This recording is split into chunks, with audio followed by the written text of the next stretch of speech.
আর এদিকে মালদহের সুখদেবপুরের সীমান্তে অব্যাহত রয়েছে ইউনূসের উস্কানি। দিনের আলোয় বাধা পেয়ে রাতের অন্ধকারে সীমান্ত পেরিয়ে ভারতীয়দের ফসল চুরির অভিযোগ।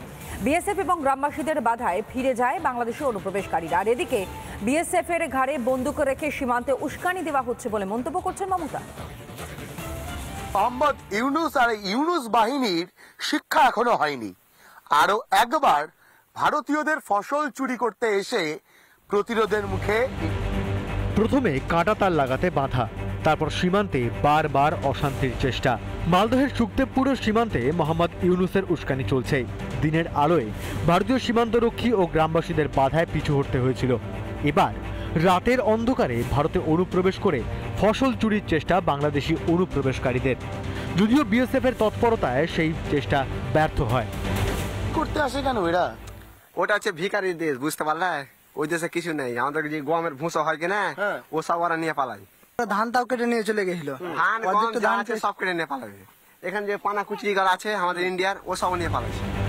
সীমান্তে অশান্তির ছলে ভারতে অনুপ্রবেশের চেষ্টা।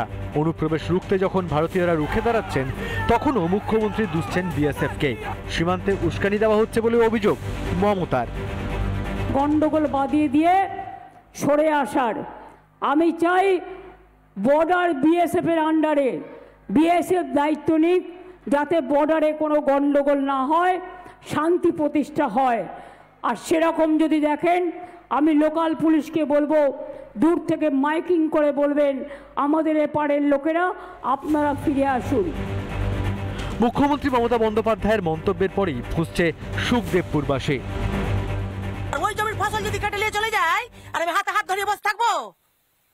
ও একটা মন্ত্রী না, ও একটা মন্ত্রী নামে বদনাম, মন্ত্রী নামে ধাব্বা একটা। ও মমতা ব্যানার্জি বলছে আপনারা সীমান্তকে উস্কানি দিচ্ছেন। না, জীবনেও না।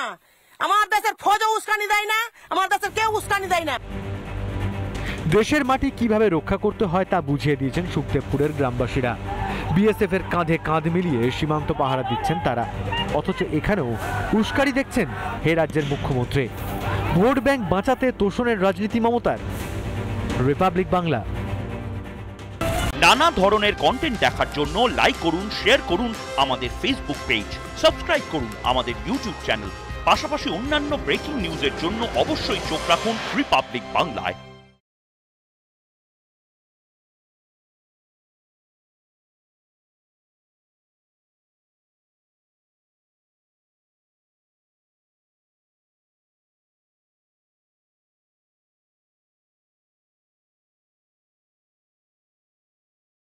নানা ধরনের কন্টেন্ট দেখার জন্য লাইক করুন, শেয়ার করুন আমাদের ফেসবুক পেজ, সাবস্ক্রাইব করুন আমাদের ইউটিউব চ্যানেল। পাশাপাশি অন্যান্য ব্রেকিং নিউজের জন্য অবশ্যই চোখ রাখুন রিপাবলিক বাংলায়।